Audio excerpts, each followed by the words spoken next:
Hello শিক্ষার্থী বন্ধুরা, welcome to hello learner. তোমরা সবাই কেমন আছো? আশা করি তোমরা সবাই ভালো আছো। আজ আমরা প্রিপোজিশনের বোর্ড কোশ্চেন প্র্যাকটিস নিয়ে আলোচনা করব। প্রিপোজিশনের বাস্তবিক প্রয়োগ ও এর শর্টকাট ব্যাখ্যা আমরা শিখব। তাহলে চলো আমরা বোর্ড কোশ্চেন প্র্যাকটিসে চলে যাই। বোর্ড কোশ্চেন প্র্যাকটিসে যাবার আগে তোমাদের সকলের কাছে আমার একটি বিশেষ রিকোয়েস্ট থাকবে। আমার এই হ্যালো লার্নার নতুন চ্যানেলটি তোমরা সবাই সাবস্ক্রাইব করবে এবং পাশে থাকা বেল বাটনটি প্রেস করে রাখবে। একই সাথে বন্ধুদের সাথে ফেসবুকে শেয়ার করবে। এতে করে আমি অনুপ্রাণিত হব পরবর্তী ভিডিও তৈরি করার জন্য এবং তোমাদের প্রত্যেকের সহযোগিতা করার জন্য অসংখ্য ধন্যবাদ তোমাদেরকে। তাহলে চলো আমরা বোর্ড কোশ্চেন প্র্যাকটিসে চলে যাই। আমাদের বোর্ড কোশ্চেন প্র্যাকটিস যাবার আগে তোমাদের সকলের কাছে একটি বিশেষ পরামর্শ থাকবে। তোমরা বোর্ড কোশ্চেন প্র্যাকটিসটি ভালো করে পড়বে এবং পড়ার পরে এর বাংলাটা বোঝার চেষ্টা করতে হবে, কারণ আমাদের সুইটেবল প্রিপোজিশন এর বাস্তবিক প্রয়োগ আমরা শিখবো এবং এখানে আমাদের প্রত্যেকের বাংলাটা বুঝতে পারলে তাহলে প্রশ্নের সমাধান করা খুবই সহজ হবে। বোর্ড কোশ্চেন প্র্যাকটিসটা থাকবে এইভাবেই।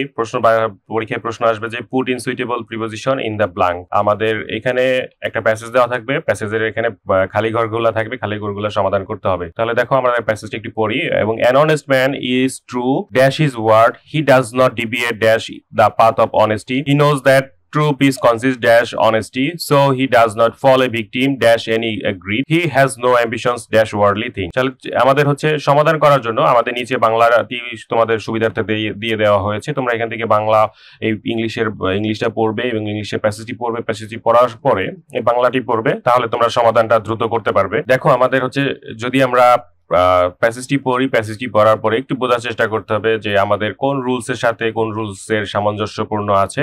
দেখো আমরা হচ্ছে সমাধানটা এভাবে করতে পারি। an honest man is true dash his word, এইখানে হিজ কথাটা দ্বারা কি বোঝানো হয়েছে, আমরা যখন এ নাম্বার ড্যাশ শূন্যস্থান করতে যাব তখন আমাদের খেয়াল করতে হবে যে হিজ কথাটা দ্বারা কি বোঝানো হয়েছে। an honest man is true dash his word, তাহলে হিজ কথাটা দ্বারা আমাদের ব্যক্তিবাচক বোঝানো হয়েছে এবং ব্যক্তিবাচক ওয়ার্ড থাকার কারণে আমাদের কি হবে, হিজ, হিম, হার, দেম এর আওয়ার, আজ এর পূর্বে কি বসবে, আমাদের টু ব্যবহৃত হবে। হিজ, হিম, হার, দেম, আওয়ার, আজ এর পূর্বে কি বসাতে হবে, আমাদের টু ব্যবহার করতে হবে। তাহলে আমরা কি করব, এই হিজের কারণে এখানে টু বসাবো, হিজের কারণে আমাদের টু বসাতে হবে। ওকে, নেক্সটে চলে যাই আমরা। হি does not deviate dash the path of honesty. এখানে দেখো ডিভিয়েট কথাটা আছে, আমাদের প্যাসেজটি এভাবে পড়ে নিতে হবে। an honest man is true dash his word, এখানে হিজ কথাটা দ্বারা কি বোঝানো হয়েছে, ব্যক্তিবাচক ওয়ার্ড, যার কারণে এখানে কি হবে, আমাদের টু হবে। যেমন হচ্ছে যে হিজ, হিম, হার, দেম, আওয়ার, আজ এর প্রবৃত্তির পূর্বে কি বসবে, আমাদের টু বসাতে হবে। এবং দেখো পরবর্তীতে আমরা বি নাম্বারে চলে যাব। হি does not deviate dash the path of honesty, এখানে ডিভিয়েট কথাটা দ্বারা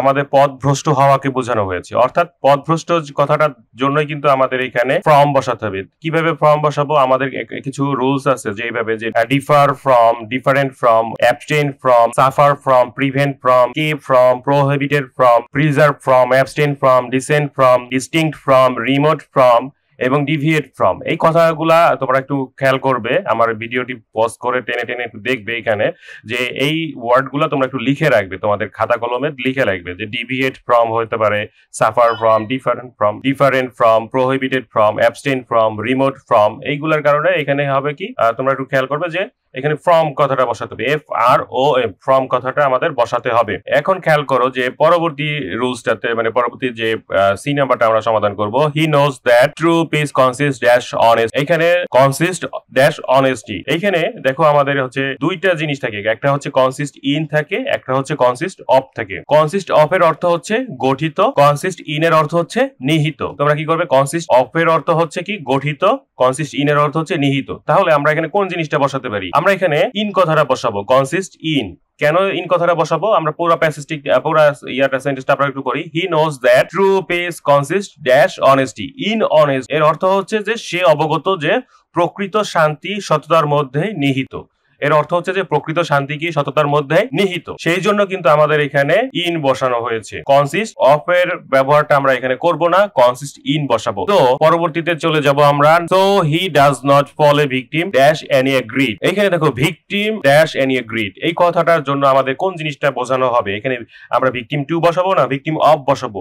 আমাদের রুলস কি বলে, ভিকটিম টু এর অর্থ হচ্ছে যে কবলে পতিত হওয়া, ভিকটিম অফ এর অর্থ হচ্ছে স্বীকার করা। তাহলে আমরা এখানে কোনটি বসাতে পারি, দেখো এখানে তো he does not fall a victim dash any greed, কোনটা বসাবো আমরা এখানে ভিকটিম টু কথাটা বসাবো। কেন, কবলে পতিত হওয়া, এই সেন্টেন্সটা পুরোটা হচ্ছে যে কবলে পতিত হওয়ার কারণেই বোঝানো হচ্ছে। কনসিস্ট ভিকটিম কি বসবে, আমাদের টু বসাতে হবে। he has no ambition dash worldly things, he has no ambition dash worldly things. আমরা এখানে কোনটা বসাবো, যে অ্যাম্বিশনের পরে কি বসে হয় আমাদের, অ্যাম্বিশনের পরে ফর বসাতে হবে। কেন ফর বসাতে হবে, এখানে উচ্চাকাঙ্ক্ষা কথাটা বোঝানো হয়েছে, এবং উচ্চাকাঙ্ক্ষা কোনো কিছুর জন্য অতিরিক্ত যদি আমরা কোনো আকাঙ্ক্ষা করে থাকি সেক্ষেত্রে আমাদের কি করা হতে হবে, অ্যাম্বিশন ফর বসাতে হবে। এবং এই পুরো সেন্টেন্সটা আমাদেরকে বোঝায় যে উচ্চাকাঙ্ক্ষার জন্য কথাটার জন্য কিন্তু এখানে আমাদের ফর বসাতে হবে। এবং আমি আবারও তোমাদের জন্য শেয়ার করছি, দেখো অ্যান অনেস্ট ম্যান, এখানে is true dash his word, এখানে হিজ এর কারণে কিন্তু আমাদের এখানে টু বসানো হয়েছে। এবং he does not deviate dash the path of honesty, এখানে ডিভিয়েট এর জন্য কি বসানো হবে, ডিভিয়েট হচ্ছে ফ্রম বসাতে হবে, FROM, ডিভিয়েট ফ্রম